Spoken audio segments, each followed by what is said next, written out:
My son sold my wife's wedding ring while I was sleeping. I woke up to an empty velvet box and an even emptier kitchen, until I heard her giggling. Emily, his girlfriend, twirling her hand under the light, admiring the diamond I gave my Marjorie 50 years ago. "Vintage suits me," she said. My son just smirked. "It was just collecting dust, Dad. That ring saw every year of my marriage, through poverty, childbirth, cancer. Now it sat on the finger of a stranger who didn't know a damn thing about love. That's when I made my decision." Before we continue, I'd love to know, where are you watching from today? Comment below, and don't forget to press the subscribe button. It's strange how memories can feel louder than the present. The clang of wrenches in my old garage, the way Marjorie used to hum while washing dishes, Jacob's laugh when he was little, like a hiccup wrapped in sunlight. Those sounds built my life. I met Marjorie in 1976. She was working the ticket booth at the local theater, and I was the fool who went back 3 times in 1 week pretending I couldn't decide on a movie. She knew I was bluffing by the second day. "You better pick one or I'll pick for you," she'd teased. I married her a year later, with a simple gold ring I bought on layaway over 4 months of overtime shifts at the shop. That ring became part of her. I still remember the way her hand felt in mine on the day we brought Jacob home from the hospital. We had waited 5 years, she had 2 miscarriages before him. Jacob was our miracle. I still remember her tears when she held him, whispered, "We finally made it." Being a father changed me. Before Jacob, I was just a man trying to pay bills and stay afloat. After him, I became someone who thought 10 years ahead, to schools, braces, college, a better roof. Everything I earned went into that house and that boy. I wasn't a rich man, but I was reliable. I clocked in every morning at 6 a.m., came home smelling like oil and sweat, kissed my wife on the cheek, and lifted Jacob up like he weighed nothing. We had a rhythm: breakfast on Sundays, movie night every other Friday, church on holidays even when we were too tired. It wasn't perfect, but it was ours. Marjorie made that house a home. She painted the walls soft green and gold. She knitted throw blankets, grew tomatoes out back, and kept a cookie jar full, even when she got sick. She was the soul of that place, and Jacob knew it. When he was 7, he wrote her a Mother's Day poem that said, "My mom is made of cookies, songs, and stars." She cried for an hour. I still have it, tucked away in a drawer with her letters. Jacob was a good boy. Thoughtful. He used to run to the door when I came home just to tell me about his day. He'd sit on my lap and ask how engines worked, how the moon stayed up, why grown-ups cried. I told him everything. I wanted him to know things, not just facts, but how to be decent, how to show up. But time moves like water, slowly carving people into something new. When Jacob hit high school, he pulled away, as boys do. But even then, he never raised his voice, never acted cruel. He studied hard, made friends, even got a part-time job. I was proud, told everyone at the garage, "My boy's going places." He got into college, first in our family to do so. I wept the day we dropped him off. Marjorie knitted him a green blanket, "So he doesn't forget where warmth comes from," she said. He hugged her like a little boy again. That's how I remember him, tall, confident, but still hers. Then the cancer came back. Marjorie had beaten it once, 10 years earlier. But this time it came like a thief in the dark, faster, colder. Jacob tried to come home on weekends, but between classes and internships, it was hard. I never blamed him. I told Marjorie, "He's working on his future. That's what we raised him for." She smiled, but I could see the sadness in her eyes. She missed him terribly. On her last night, she whispered to me, "Don't let the house go. Keep it warm. Promise me." I buried her in the same church where we married. Simple headstone. Her wedding ring stayed on her finger until the very end. When I brought it home, I placed it in a velvet box on her side of the dresser. I never touched it again. I couldn't. It felt like touching her skin. Jacob came back for the funeral. He held me tightly and cried like a child. For a moment, I thought we might rebuild something, a new version of our family, just him and me. He stayed for a few months. I offered the house, told him he didn't have to worry about rent, that he could get on his feet. He said thank you. He said he'd make her proud. I believed him. In the months that followed, I adjusted to the quiet. The nights were the worst, no more humming in the kitchen, no more soft footsteps padding through the hall. I kept myself busy. Fixed a few things around the house, cleaned out the shed, reread her letters. Jacob and I shared coffee some mornings, though he was often rushing off. Then Emily arrived. At first, she seemed polite. Polished. She worked in marketing and had this smooth way of speaking that made you feel small if you didn't know the right words. Jacob was smitten. He brought her around more often, dinners, weekend stays. Slowly, things in the house began to shift. My seat at the table was taken. My coffee mug went missing. The green blanket disappeared from the couch. I said nothing. I didn't want to seem petty. But one night I caught her throwing away a photo of Marjorie and me from the hallway shelf. "It's dusty," she said, without a flicker of apology. Jacob just shrugged. "We can clean out some of the old stuff, right?" That was the first time I felt something crack. Still, I told myself, they're young, they don't understand yet. I was wrong. They understood just fine. The small things always go first. One morning, I walked into the kitchen and noticed my radio was gone. The old one I kept near the window, where Marjorie and I used to listen to Sunday jazz while she cooked. I asked Jacob if he'd seen it. He didn't even look up from his phone. "Oh, Emily moved it. Said it made the place feel old." "Old," I repeated, barely above a whisper. "She just meant the vibe, Dad. Don't take it personal." But I did. Because everything in that house had a purpose, a memory.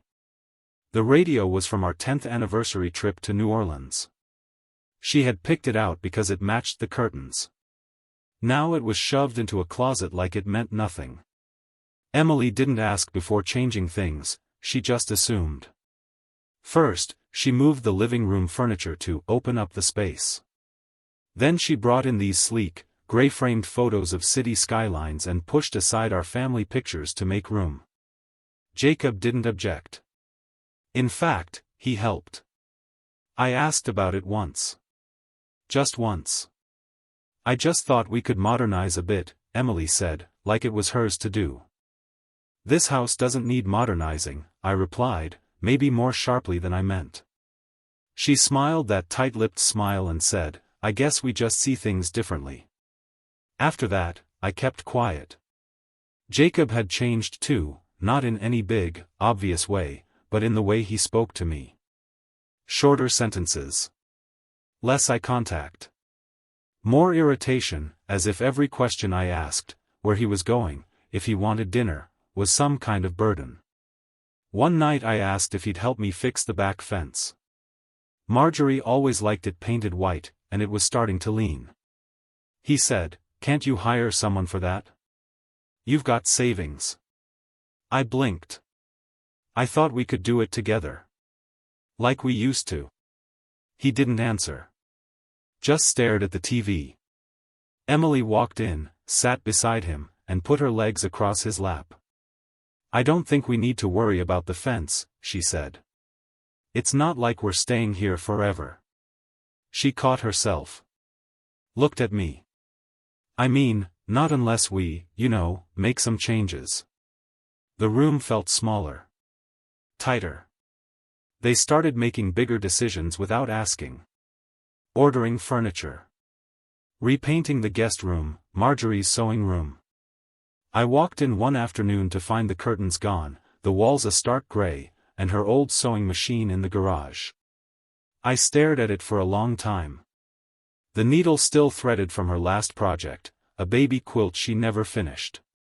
Jacob noticed me standing there and said, "We're turning it into a home office."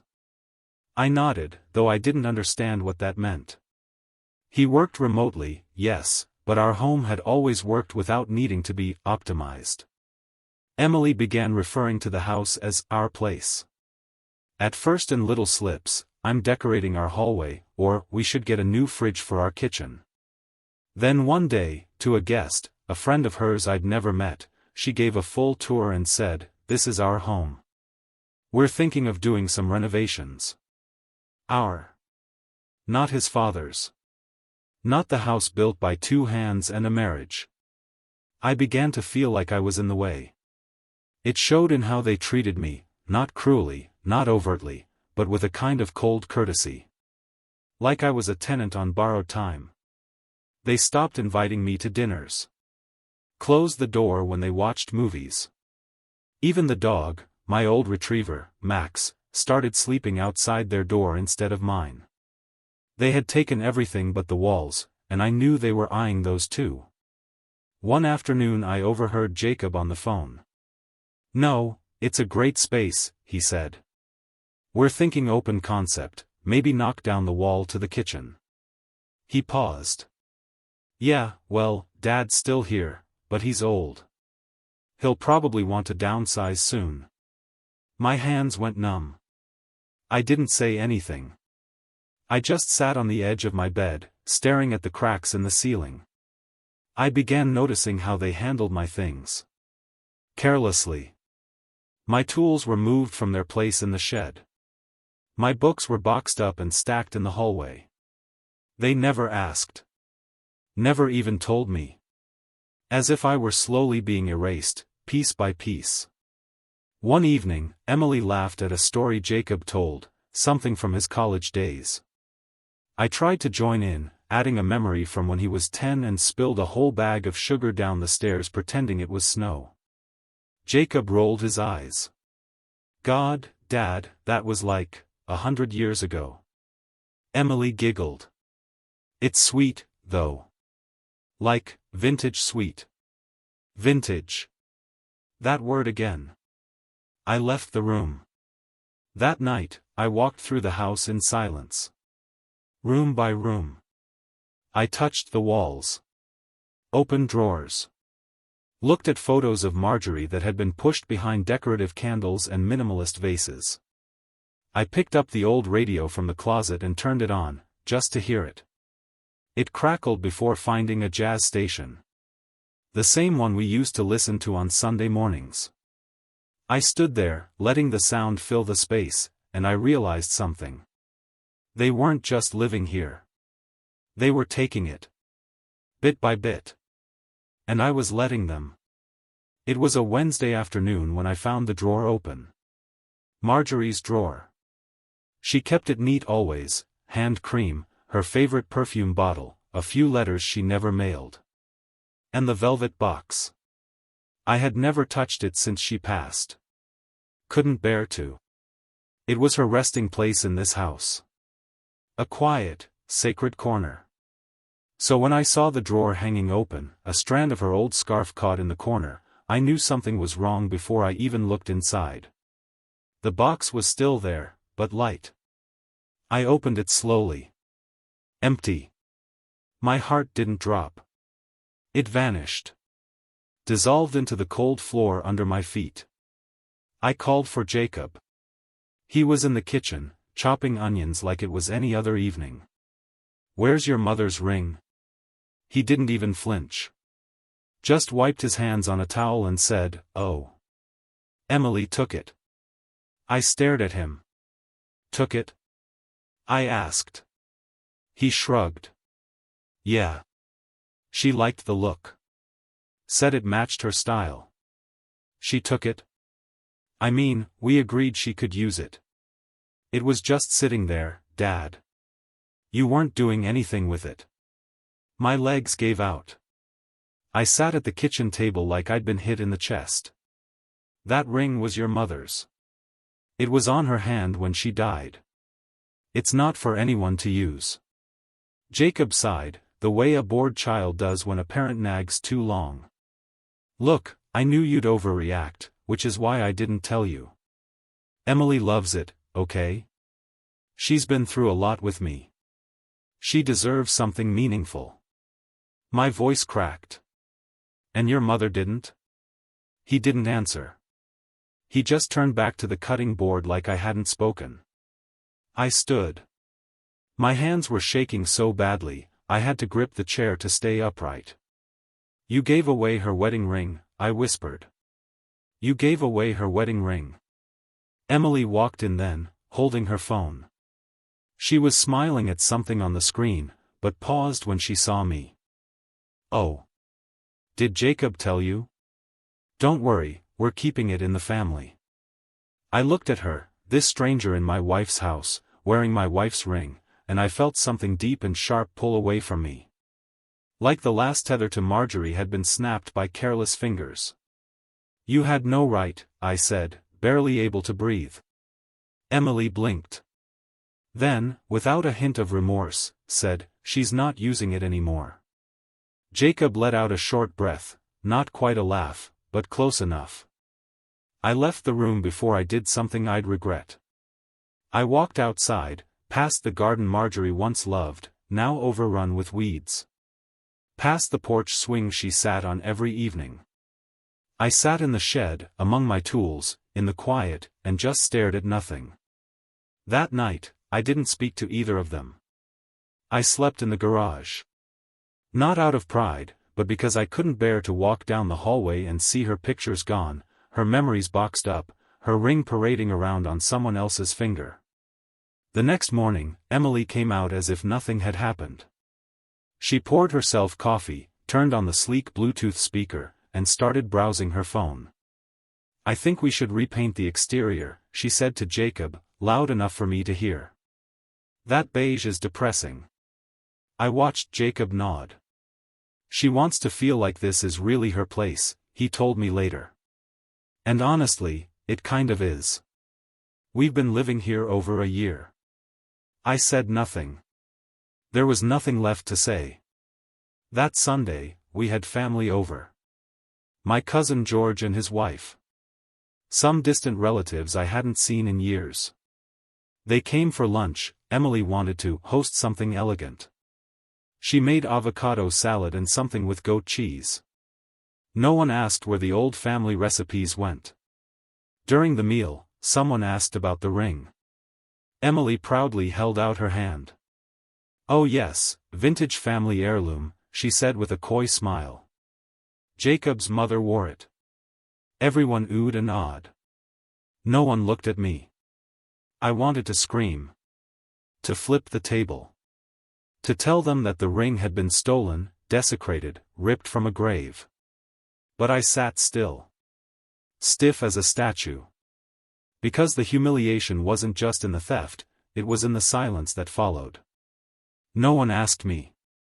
No one wondered why I looked like I was dying inside. They'd all bought into the story Jacob and Emily were weaving, that I was fading, and they were the future. George caught my eye at one point. Gave me a nod, a small, quiet thing. But he didn't say anything either. No one did. After they left, I found myself standing in the hallway, looking at the empty shelf where Marjorie's photo once stood. The one from our 25th anniversary. I checked the closet. Boxed up. Dusty. Forgotten. I took it out and cleaned it off, placed it back on the shelf. The next morning, it was gone again. No note. No explanation. That was the day something inside me broke. They weren't just disrespecting me anymore. They were erasing her. And I couldn't let that happen. The hardest part wasn't the ring. It wasn't even seeing Emily wear it as she paraded around the house like a duchess. No, the real pain came the night I overheard them talking. They didn't know I was home early. The car had run hot on my way back from the grocery store, so I parked at the end of the driveway and came through the side door, quietly, trying not to scare them. I paused when I heard voices. We should talk to a lawyer, Emily said, her voice low but sharp. If we're getting married next year, it makes sense to have the house in both our names. Jacob's voice followed, casual, like they were discussing redecorating. Yeah, but the deed's still in Dad's name. I mean, technically it's his. Technically, she scoffed. He barely uses the house. We've been paying utilities. We keep the place running. There was a pause. The sound of glass tapping a countertop. He's old, Jacob. He naps half the day. You said yourself he's not going to be around forever. Do you really want to wait until it's too late and the state takes half the estate? Jacob didn't answer right away. Finally, he muttered, I'll talk to him. Maybe he'll agree to start transitioning things. Just don't tell him everything, Emily warned. Play it smart. You know how sentimental he gets. Something inside me turned cold. Not angry, cold. I stood there in the hallway for what felt like hours after they stopped talking, listening to them laugh about paint colors and guest lists, like they hadn't just carved up my life behind my back. My home, my memories, the life I'd built with Marjorie, all reduced to property they thought they could quietly inherit before I even left the earth. I wanted to storm in. To confront them. To throw them out. But I didn't. I walked back out the side door, got in the car, and sat there with the windows down until the sun set. I didn't cry. I just breathed. Slowly. Deliberately. That night, I pulled out Marjorie's old journals. She kept them in a wooden box under the bed. Dozens of little books, one for each year, full of grocery lists, prayers, sketches of quilts, letters she never mailed. And sometimes, little notes to me. Jacob smiled today when he saw the flowers you planted. I hope he learns to be that kind of man. I sat with those pages in my lap, hearing her voice in every word. That was the moment I realized, this wasn't just about me. It was about her. They weren't just trying to take the house, they were trying to erase her from it. The next morning, I watched them more carefully. Their whispers in the kitchen, the quick clicks of a laptop being shut when I walked in. Emily on the phone in the backyard, speaking in hushed tones, we just need to get him to agree to update the title. After that, we can do what we want. Jacob began casually bringing up things like retirement homes. You ever think about moving to something smaller, Dad? A senior community might be nice, pool, activities, people your age.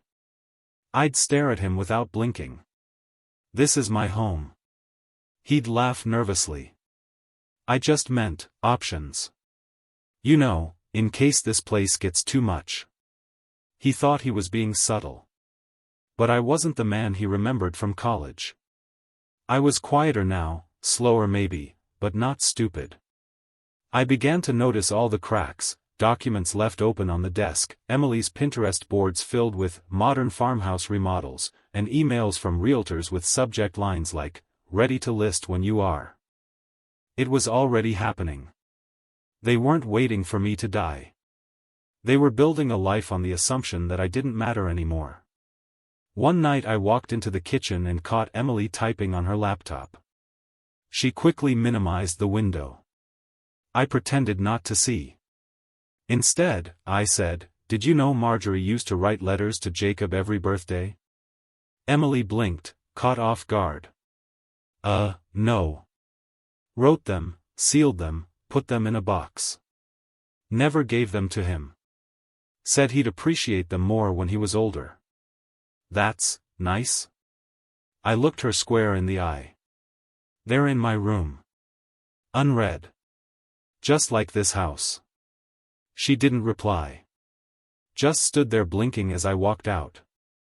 That night, I couldn't sleep. I walked through the house again, but this time with purpose.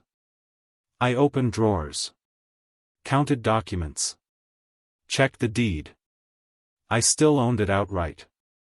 No second names. No co-signers. No transfers. Not yet. I took out a pen and made a list. Not a list of things to pack. A list of things to protect. I would not go quietly. Have you ever felt betrayed by your own family? Let us know in the comments. I waited for the right moment to confront Jacob. I didn't want to shout. I didn't want anger to cloud it. I wanted him to hear every word, to remember them like I remembered every promise he'd ever made. It happened on a Thursday morning. Emily was out meeting a friend for brunch, and Jacob was in the garage, fiddling with a box of cables and tools he never really knew how to use. I stood in the doorway, watching him pretend to be busy. "You got a minute?" He looked up, slightly startled. "Yeah, sure. What's up?" I walked in slowly, sat on the stool by the workbench, the same one he used to sit on when he was 6, asking me how to rebuild a carburetor. "You planning to move me out?" I asked. He blinked, caught off guard. "What? No. Why would you think that? I heard you and Emily talking about title transfers. Retirement homes. Getting the deed in both your names." His eyes shifted. He opened his mouth, closed it, then said, "You must have misunderstood. We were just exploring options." "Don't lie, son," I said. Calm. Measured. "I'm old, not deaf." There was a long silence. Then he sighed and leaned against the workbench. "It's not like that, Dad. It's just, this place needs work. Emily and I are thinking long-term. We want a family someday. Stability. That means making plans. Legal ones. So you take your mother's ring," I said, "then you try to take the house she made a home." His tone shifted, impatient now. "The ring thing again? It's just a ring. Emily treasures it. That's what matters." "No, Jacob," I said, rising to my feet. "What matters is respect. For her. For me. For what this place stands for." He rolled his eyes. "You're being dramatic. You've been alone too long, stewing in your thoughts. Maybe you should downsize. It might actually help." I stepped closer. "Help who?" Jacob didn't answer. I left him standing there, silent. I knew what he was thinking, that I was fragile, emotional, clinging to the past. But I was clinging to more than that. I was holding on to decency, to legacy, to a promise made to a woman who gave her entire life to this family. Later that day, I ran into my neighbor Frank while checking the mailbox. He was trimming his hedges and waved me over. "You okay, Earl?" he asked. "You've been quiet lately." I hesitated. Then I told him, not everything, but enough. About the ring. The talks. The feeling of being pushed out. Frank listened without interrupting. He was about my age, a retired welder, sharp as ever. He nodded. "That's not right. You built this life. They don't get to rewrite it just because they want convenience." I looked at him. "You ever had to protect your home from your own?" He sighed. "Not yet.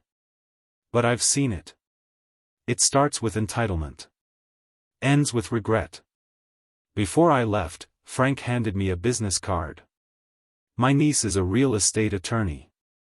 Doesn't cost a dime to ask a few questions." I took the card. That night, I sat at the kitchen table, staring at it, while Emily hummed in the living room, scrolling through listings of vacation homes and designer fixtures. The next morning, I made a call. The woman on the other end, her name was Susan, listened carefully. She asked about the deed, the will, the conversations I'd overheard. She explained my rights clearly, firmly, like she'd had this same call too many times before. "You're the sole owner, Mr. Dunley," she said.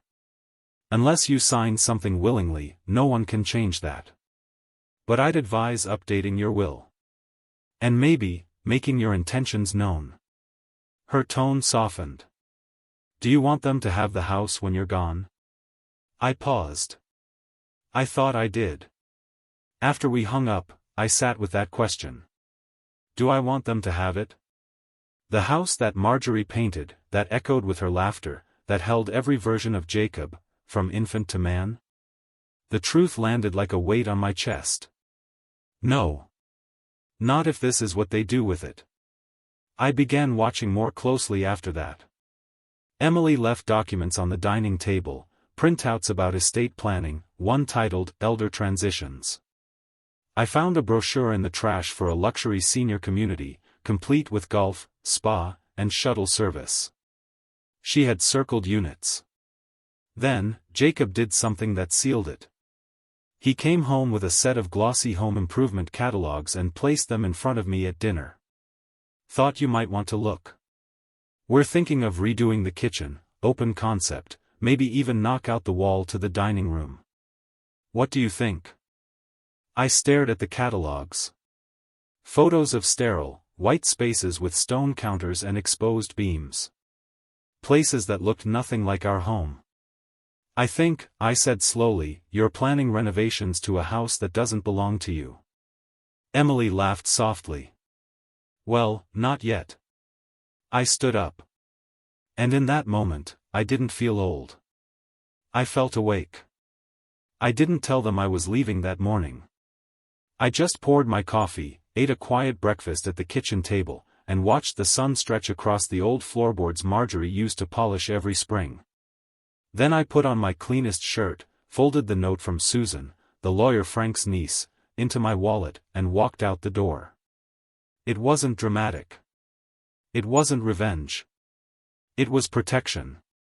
Susan's office was in a modest building above a flower shop downtown. Smelled like lilacs when I stepped in. She greeted me warmly, with a firm handshake and kind eyes that didn't treat me like a relic. I remember you said your wife passed, she began. Did she leave a will? She did. Simple one. Everything to me, and when I pass, everything to our son. Susan nodded. That's typical. But from what you've told me, it sounds like you're reconsidering. I am, I said. She leaned forward, steepling her fingers. We'll go over your current documents, and then we'll talk options. Including something called a no-contest clause. I raised an eyebrow. She explained, it means if anyone tries to challenge your new will, everything, the house, accounts, any assets, go to a neutral third party or charity instead. It protects your final wishes from being torn apart in court. Even if it's my own son? I asked.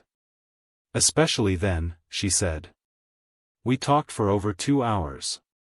I told her everything, from the moment Marjorie passed to the day Jacob let Emily wear that ring like it was hers. I didn't cry, but there were long silences between my words, the kind you fill with memories instead of noise. At one point she asked, do you want to cut him out entirely? I stared out the window for a moment. I don't want to hurt him, I said. But I don't want him to take something sacred and treat it like a transaction. If he doesn't understand what this home meant to his mother, then maybe he doesn't deserve it. Susan nodded. We can leave him something small, if you wish. Or nothing. But the house, that can go somewhere it will be honored. That's when I thought of the local veterans program. Marjorie had volunteered there when Jacob was little. Brought meals, blankets she'd stitched, old books. She used to say, not everyone gets a warm place to land. If we have one, we should share it. I asked Susan, can I donate the house when I pass? To a charity that houses veterans? She smiled. Absolutely. We wrote it that way. The new will left a small cash sum to Jacob, nothing extravagant, just enough to say he was remembered. The rest, the house, the land, the belongings, all to a non-profit for veteran housing and support. And then we added the clause, if anyone contested the will, everything would be liquidated and donated to a state-run shelter program. No negotiations. No exceptions. I initialed each page with a pen that shook slightly in my hand, but not from weakness. From certainty. When it was done, Susan slid the last document across the desk. "You're sure about this?" I nodded. "He made his choices. I'm just making mine." Walking out of that office, I felt a strange combination of grief and peace. Like digging up a wound, cleaning it out, and finally letting it start to heal, even if it scarred ugly. I passed the flower shop on my way out and stopped. There were hydrangeas in the window. Marjorie's favorite. I bought a bunch and carried them home. Jacob and Emily weren't around when I returned, which was a blessing.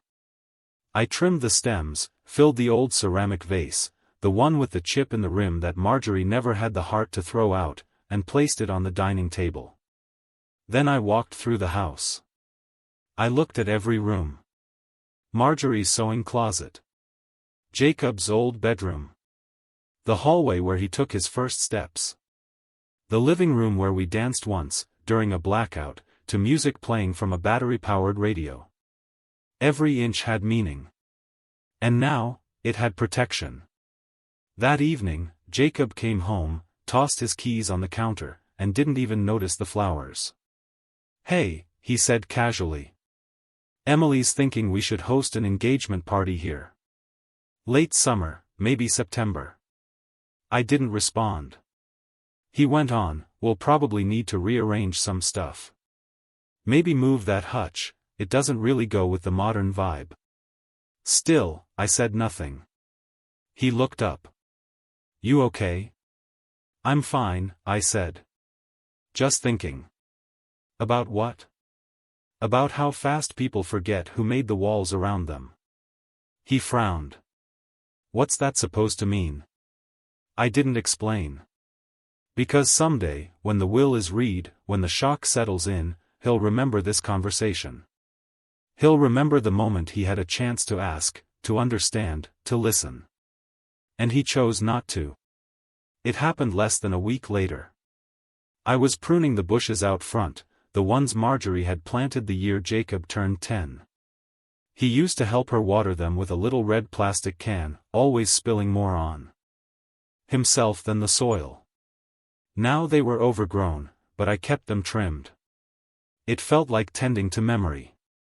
Emily stepped outside, phone in hand, sunglasses perched on her head like a crown. "Hey, Earl," she said. Her voice was sugary sweet, the way people talk to a stranger they don't respect. "Just a heads up, we have a realtor coming by tomorrow to take a look at the place." I turned slowly. "A realtor?" She smiled. "Yeah. Jacob and I are thinking about putting it on the market soon. Nothing final yet, just exploring options." I stared at her. "You're thinking of selling my house?" She tilted her head, like I was a confused child. "Well, you haven't been well. We figured you might prefer somewhere simpler. Cleaner. Easier." I didn't reply. I walked inside. A few minutes later, I found Jacob in the living room, flipping through TV channels. "You're selling the house now?" I asked. He blinked, then muttered, "We're just having it appraised." "And when were you planning on telling me?" He shrugged. "Dad, you've been out of sorts. Emily and I have been trying to figure out what's best for everyone. You can't manage this place forever. I never asked you to manage it." He scoffed. "Come on. It's not personal. It's just time to move on." "Not personal." The words rang in my ears like a slap. That night, I packed every document, the deed, the new will, the letter from Susan, into an envelope. I put it in my coat pocket and slept in my chair. I didn't trust what I'd do if I stayed near them. I needed morning light. By sunrise, I was in town. I walked into the local bank, the one I'd been using for over 40 years. Sat down with the branch manager, a man named Doug who used to play baseball with Jacob when they were kids. "I need to put my house up for sale," I said plainly. "Privately. Quietly. Doug leaned forward. You sure? I've never been more sure. We spent the next few hours contacting a private buyer. A local businessman who had already been working with the veterans charity I'd chosen. He was more than willing to take the house off my hands, at fair market value, and ensure it went toward housing programs once I passed. By that evening, the deal was done. Paperwork signed. Escrow opened. Deposit wired. I walked into the house with the kind of calm that only comes when you've already crossed a line. Jacob was on the phone, laughing. Emily was curled up on the couch with her tablet. I stood in the doorway, envelope in hand. I sold the house, I said. The room fell silent. Jacob blinked, phone still to his ear. What? I sold it. This morning. Papers are signed. Transfer is in progress. Emily sat up. You're joking. I shook my head. I'm not. Jacob stood. You didn't even talk to us about it. You never talked to me about the appraisal. Or the wedding ring. Or removing your mother from her own home. So no, I didn't think we needed a family meeting. Emily's voice sharpened. You can't just do that. We live here. No, I said quietly. I live here. You're guests. And your welcome expired when you decided this house was yours to take. Jacob's face turned red. Where are we supposed to go? That's not my problem anymore. You're throwing us out? He asked, stunned. I'm taking back what you tried to steal, I said. You crossed the line. And now you get to learn what it feels like to lose something you thought you were entitled to. Emily stood, furious. This is insane. You're old. You're not thinking clearly. I reached into the envelope and handed her a copy of the deed. My name. Only mine. Has been for decades. Then I turned to Jacob and handed him a sealed letter, the same one Susan helped me write. This explains everything. The will. The sale. The donation. He didn't take it at first. Just stared at me like I was a stranger. I gave you everything, I said. And when I needed you to remember your mother, you chose convenience. You chose selfishness. I turned to leave. Where will you go? He called after me. I didn't turn around. Somewhere peaceful. Somewhere where people earn their place. They sent an invitation 2 weeks later. A formal card, gold trim, glossy finish. Join us for an engagement celebration honoring Jacob and Emily. The address was Emily's parents' house, big place, the kind with a horseshoe driveway and 2 sets of French doors that no one ever used. It didn't surprise me. What surprised me was the handwritten note on the back in Jacob's handwriting. You're welcome to come. If you're ready to talk. Ready to talk. As if everything that had happened, the ring, the disrespect, the attempted theft of my home, could be brushed aside over cake and congratulations. I didn't RSVP. But I went. Not out of pettiness. Not for revenge. I went because there were things that needed to be said. Not in anger. In truth. I arrived early. The driveway was already packed with SUVs and BMWs, mostly her side of the family. I walked in wearing my best jacket, the one Marjorie had bought me for our 30th anniversary. I hadn't worn it since her funeral. A hush fell when I entered.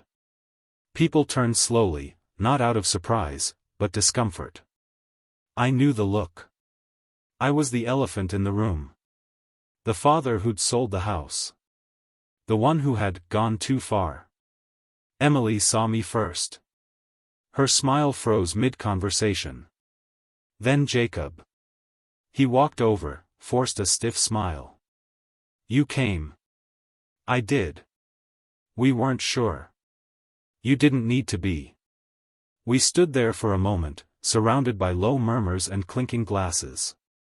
He tried to lead me toward a small table in the corner. "Let's talk over here," he said quietly. "No," I said. "We're doing this now." He blinked. "Now?" I reached into my coat pocket and pulled out a manila folder. Inside were copies of the sale documents, the finalized will, the donation confirmation from the Veterans Charity, and one last letter, addressed to Jacob. I stepped forward. "This," I said loudly enough for the nearby guests to hear, "is what respect looks like." Heads turned. Glasses paused mid-sip. "This folder contains every document confirming that the house is no longer yours to covet. It's been sold. Legally, cleanly, and with full rights. It will become housing for veterans next year, people who understand sacrifice. People who earned what they've been given." Emily's mouth opened, but nothing came out. I looked at her, then back at Jacob. "You gave your mother's wedding ring to someone she never met. You planned to take her home before I was even in the ground. You laughed when I tried to protect what mattered. But today, I'm not here to punish you." I held out the sealed letter. "I'm here to say goodbye." Jacob didn't take it. So I set it on the edge of the table. "You think I betrayed you," I said. "But the truth is, you betrayed us. Your mother, and me. And you did it with a smile." The room was silent. Not a single phone clicked. Not a single fork clinked. "I loved you more than anything, Jacob. I still do, in some small, painful way. But love without respect is just guilt." I stepped back. "You lost more than a house. You lost history. And you don't even know it yet." I turned and walked out. No one stopped me. Not even him. Outside, the air was cool and clean. A breeze picked up, rustling the trees. I didn't cry. I just kept walking. Do you think the father made the right choice? Comment and don't forget to like and subscribe for more true life stories. The silence afterward wasn't what I expected. It wasn't the roaring kind that fills your ears with regret or the haunted kind that creeps into your bones at night. It was something quieter, hollow, yes, but clean. Like walking into an empty church long after the last hymn has ended. I moved out that same week. A small cabin just outside town, nestled in the woods, with a wraparound porch and an old wood stove. Nothing fancy. Just enough. I paid cash from the house sale, left no debt behind, and brought only what mattered: Marjorie's letters, our photo albums, and the radio. The one they tried to throw away. The first few mornings, I woke before dawn, unsure where I was. My hand would reach out for the edge of our old bed, for the dip in the mattress where Marjorie used to sleep. But she wasn't there. She never would be again. Still, I kept my promise. I kept her house from becoming theirs. Word got around fast, as it always does in small towns. Some folks at the diner gave me sad smiles, others gave me tight nods, the kind men give when they don't know what to say but want you to know they're on your side. One day at the post office, a woman I hadn't seen in years approached me. "Earl," she said gently, "I heard what happened. Some folks think you were harsh." I nodded. Maybe I was. She paused. "But I also heard what they did. And I think harsh isn't always wrong." I thanked her and left it at that. Jacob never called. Emily, of course, was silent. But strangely, I didn't feel bitter. Not anymore. Anger had been replaced by something heavier: disappointment. Not in what they'd done, but in how little they seemed to understand who I was. Who we were. What that home had represented. In the evenings, I took long walks. The woods near the cabin were thick with pine and quiet as a prayer. I'd sit on a fallen log and listen to the wind, sometimes speaking aloud just to feel Marjorie near. "I did it, Marge," I'd whisper. "I held the line. One afternoon, about a month after the engagement party, I got a visitor. A young woman, no older than 20, knocked on the door with a shy smile and a Tupperware of baked lasagna. "Hi," she said. "You don't know me, but my granddad was in the same unit as yours. He told me to check on you. Said you were a stubborn one, but worth knowing." I invited her in. We ate the lasagna in mismatched bowls and talked for hours. Her name was Katie, and she worked part-time at a local shelter while studying social work. She told me stories about the veteran housing program, how they were planning to turn Marjorie's house into a multi-room space for women and children of military families. "They're going to keep the kitchen," she said. "Just clean it up a little. They love how warm it feels. Like it's already lived in."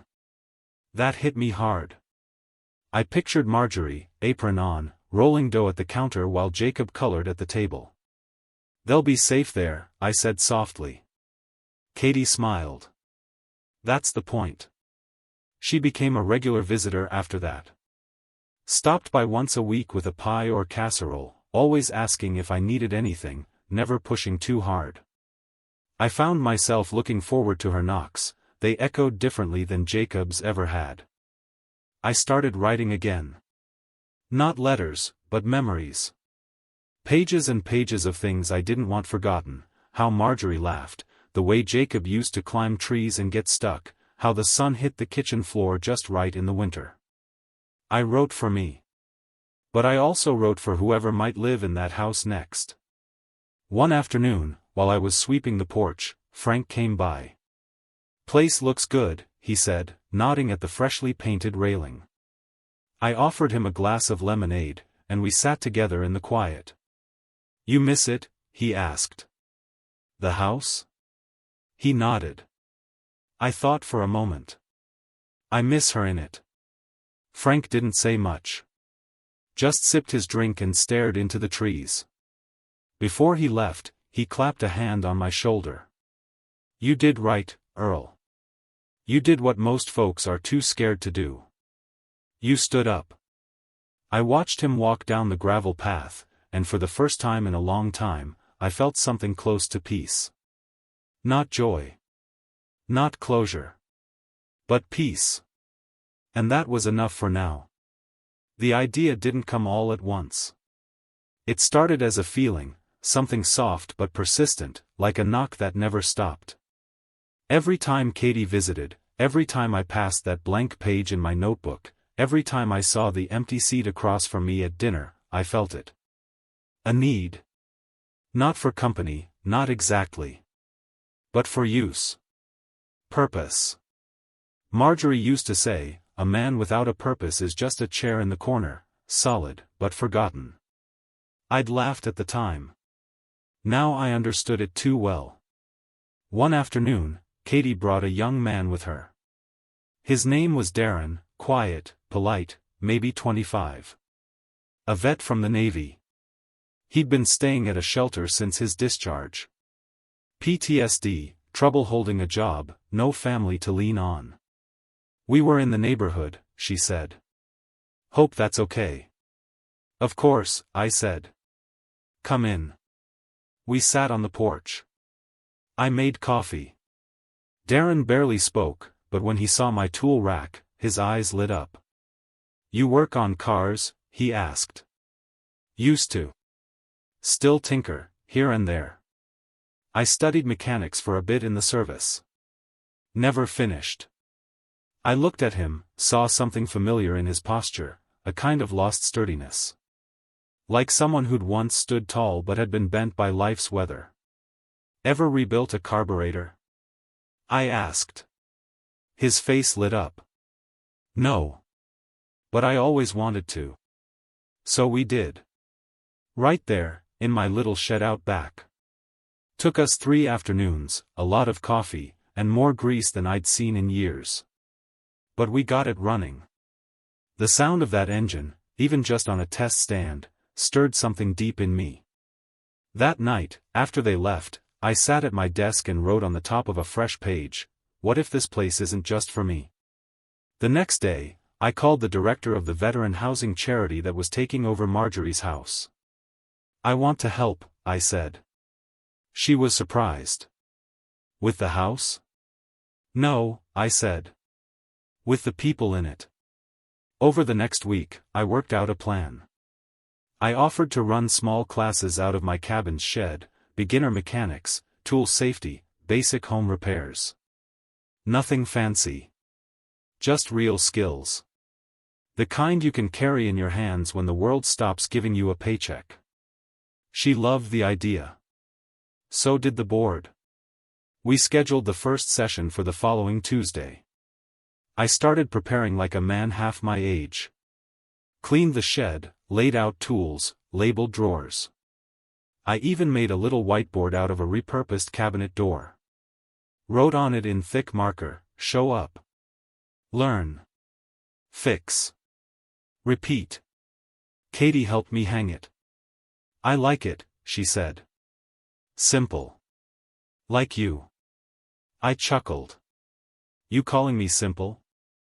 I'm calling you steady."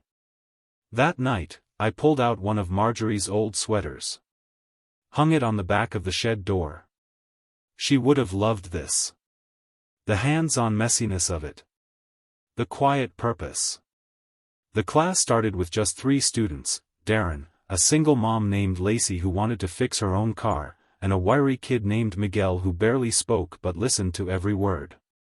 We fixed a lawnmower first. Then a radiator. Then a full brake job on a donated sedan. Word spread. By the second month, we had 7 regulars. I bought extra tools with money left from the house sale. Frank even donated an old jack and compressor from his garage. One evening, as the sun dipped low and the air turned gold, I looked out over the group, heads bent over engines, hands dirty, eyes focused, and I felt something click into place. This wasn't the life I'd imagined after retirement. But it was the life I needed. After class, Darren stayed back. "You ever think of turning this into something bigger?" he asked. "Like, a program?" I looked around the shed. "I think it already is." He nodded, then said quietly, "Thank you." "For what?" "For not giving up." I didn't know what to say to that. So I just clapped him on the back and handed him a wrench. Later that week, I found myself writing again.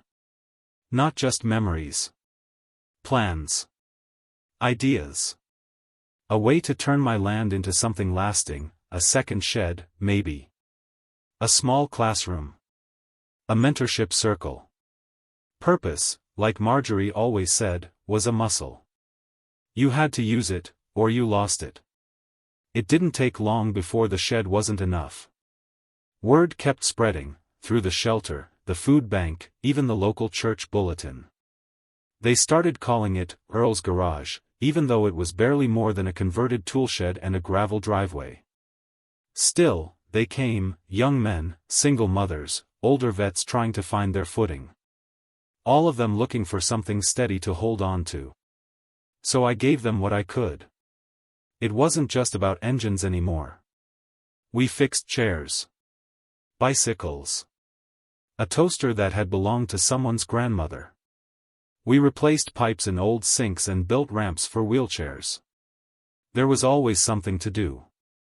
Something to learn. Something to fix. But more than anything, there was always someone to talk to. One night, after everyone had gone, I stood alone in the shed. I looked at the whiteboard, "Show up. Learn. Fix. Repeat." It was smudged now from weeks of chalk dust and greasy fingerprints. I smiled. This felt like home again. And slowly, without even realizing it, I stopped thinking about Jacob. Stopped waiting for an apology that wasn't coming. One Saturday morning, Lacey brought her daughter with her. A little girl named Tessa, no more than 5. She sat on an old milk crate while we worked on the undercarriage of a rusted van. When I handed her a socket wrench, she looked up and said, "Are you the boss?" I chuckled. Something like that. She grinned. You're like everyone's grandpa. The words hit me harder than I expected. Not because I missed Jacob, but because, in a strange way, I didn't. Later, Katie dropped by with a few volunteers to help reorganize the supply shelves. One of them, a young woman with curly hair and soft eyes, paused when she saw Marjorie's photo on the wall, taped above the workbench. "She's beautiful," she said. "She was everything," I replied. "You talk about her a lot," she added. "She never stopped mattering," I said. And then she said something I'll never forget. "Well, she's still here. You're proving it." That night, I walked the gravel path behind my cabin, the one that led to the ridge overlooking town. I sat on a rock, feeling the wind on my face, and whispered into the dusk, "You were right, Marge. Real family doesn't come from blood. It comes from showing up." That became the heart of it all. The people who came to the garage didn't owe me anything. They weren't tied to me by birth or last name. But they showed up. They asked how I was. They listened when I spoke. They brought meals, tools, laughter. And they never asked for more than I could give. Miguel, the quiet kid, started opening up. Turned out he dropped out of school after his dad passed. He started helping me lead the sessions. Wrote out tool labels in English and Spanish. Called me Don Earl, like I was some kind of respected elder. Darren got a job at a local mechanic shop and still came by every Thursday to teach the new ones. Lacey baked pies for everyone who finished their first solo repair. Even Frank, grumpy as ever, started stopping by just to sit and listen to the noise, the clatter of tools, the buzz of chatter, the hum of community. And then, one afternoon, a knock on my door. Not the usual soft tap of a volunteer. This was hesitant. Unsure. I opened it and found a girl, maybe 15, standing with a backpack slung over one shoulder. She looked familiar. "You're Earl Dunley, right?" she asked. "I am. I'm Sophie. Jacob's daughter." My knees nearly gave out. "Can I come in?" she asked. I stepped aside, heart pounding. She looked around the cabin, taking it all in, the photos, the work boots by the door, the smell of oil and pine cleaner. "My mom doesn't know I'm here," she said. I stayed quiet. "I found your letters. The ones to Marjorie. Dad kept them in a box in the garage." I didn't ask why. She sat on the edge of the couch, hands folded in her lap. "He told me what happened. Or his version, anyway. But I read your words. I think I believe you more." I sat across from her. "He's not a bad person," she said. "But he's lost." I nodded. So was I. For a long time. She looked up. "Can I visit sometimes? I don't want anything. I want to know where I come from." Something in my chest cracked open, not in pain, but in light. "You're welcome here anytime," I said. No explanations needed. And just like that, the quiet turned warm again. He came alone. It was late afternoon when I heard the knock, firm, measured. Not like the usual visitors. I stood from my chair, glanced out the window, and there he was. Jacob. He stood there in a plain jacket, his hands in his pockets, eyes fixed on the porch floor like it held the answers he'd never found in me. I opened the door slowly. "Dad," he said. I didn't speak. I was nearby. Thought I'd stop in. I stepped aside. "Suit yourself." He walked in cautiously, like the walls might push back. His eyes moved across the small living room, the old bookshelf, the framed photo of Marjorie, the sketch Sophie had drawn of Earl's garage in charcoal. His gaze lingered on that one. "I heard about the program," he said. The veterans thing. What you've been doing. It's Impressive. Not about impressing anyone, I said, sitting back down. Just helping where I can. He nodded slowly. You always were good with your hands. He sat too, on the edge of the wooden chair across from me. His posture looked like it was holding something back. Guilt, maybe. Maybe more. She left, he finally said. I looked up. Emily? He nodded. A few months ago. Said she wanted something different. Something bigger. I guess she meant someone else. I said nothing. Just let the silence settle between us. I've been living alone, he went on. Still in the apartment. Thought about selling it, but it's hard.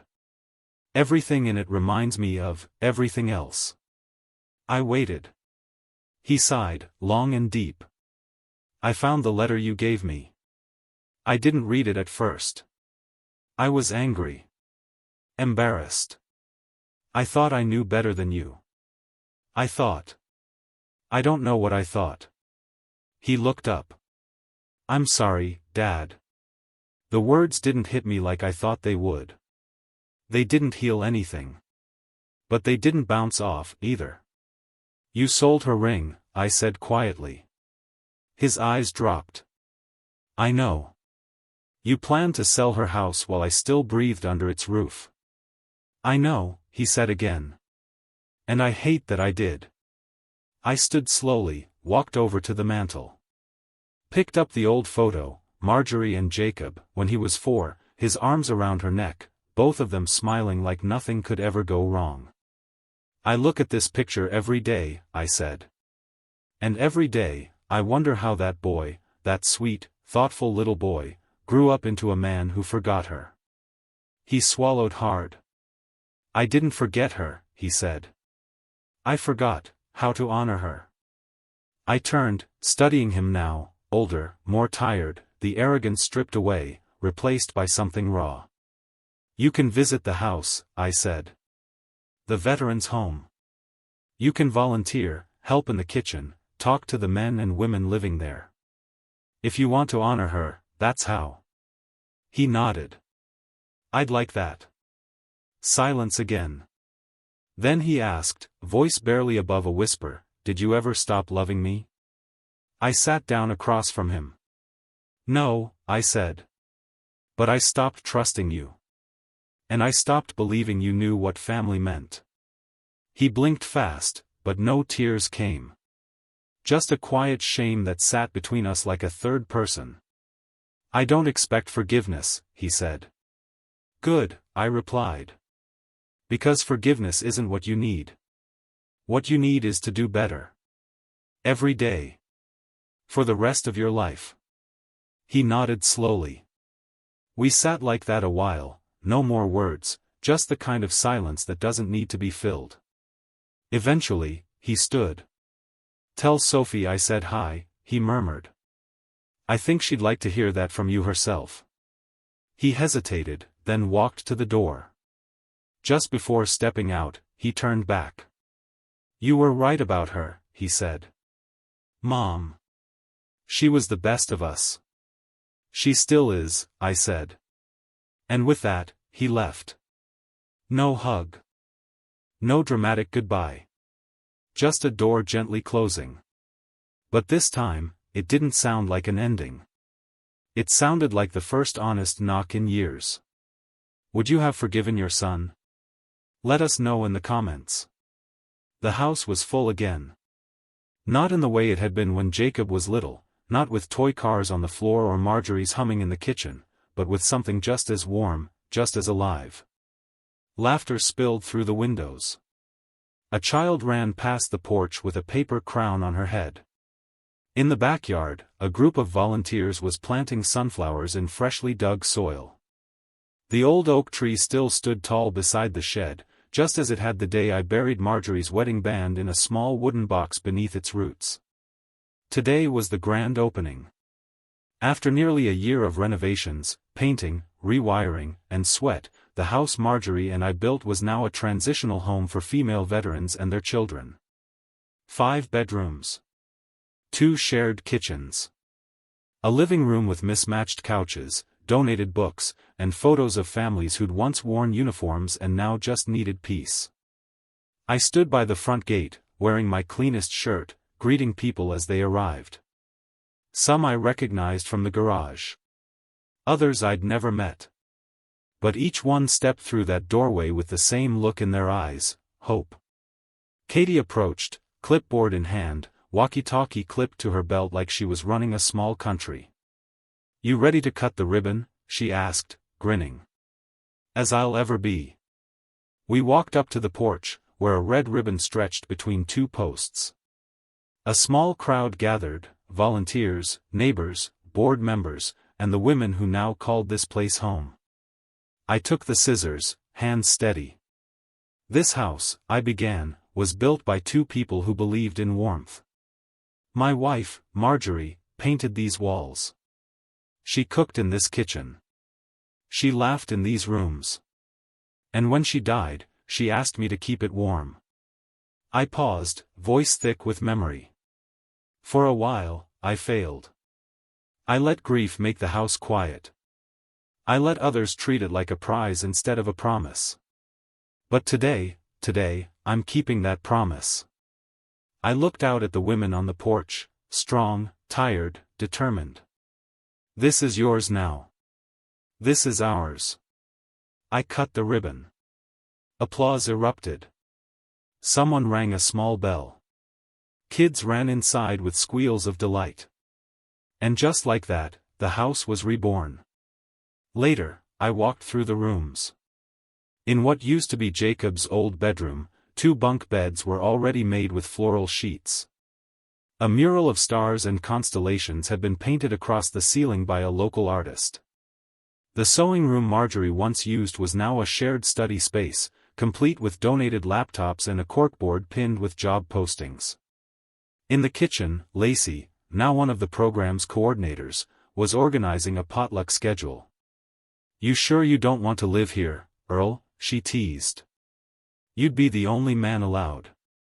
"I've got my cabin," I said, smiling. "Besides, if I lived here, I'd have to do chores." The living room still had the original fireplace.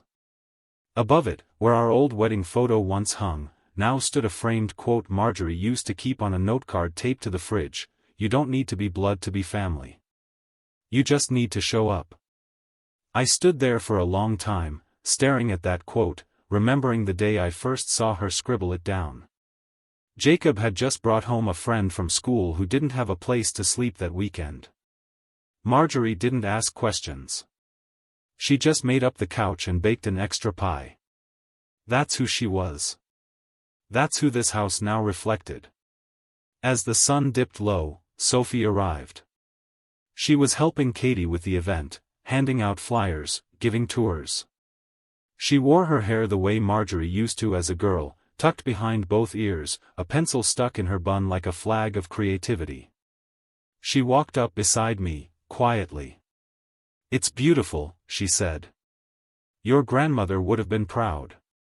She looked at me with the same eyes Marjorie used to, wide, soft, unafraid of truth. "Dad's been volunteering," she said. "At the shelter downtown. He fixes faucets. Paints walls." I nodded, not needing to say anything. "He doesn't expect anything," she added. "Just shows up." I smiled. "Then maybe he's learning," I said. Sophie slipped her hand into mine. Not out of need, but out of connection. We stood together, watching the home fill with new stories, new beginnings. Later, as people drifted out and the porch lights flickered on, I sat in the rocking chair that used to be Marjorie's. The one we'd bought at a yard sale and sanded together, laughing as the paint dust got in our hair. I pulled out a small leather notebook and opened it to the last page. There, in my handwriting, was a letter I'd written weeks ago, to her.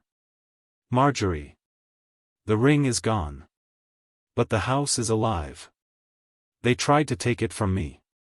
From us. But I remembered your voice. Your steady way of making things sacred. I remembered that warmth isn't in the walls, it's in the hands that build, the hearts that give, the people who stay. I stayed. And now, so will they. You were right. Real family shows up. And today, they did. Love always. Earl. I closed the notebook. The night was quiet. But not silent. From inside the house, I could hear laughter. The good kind. The kind that fills a room without needing permission. And I knew, Marjorie's house lived again.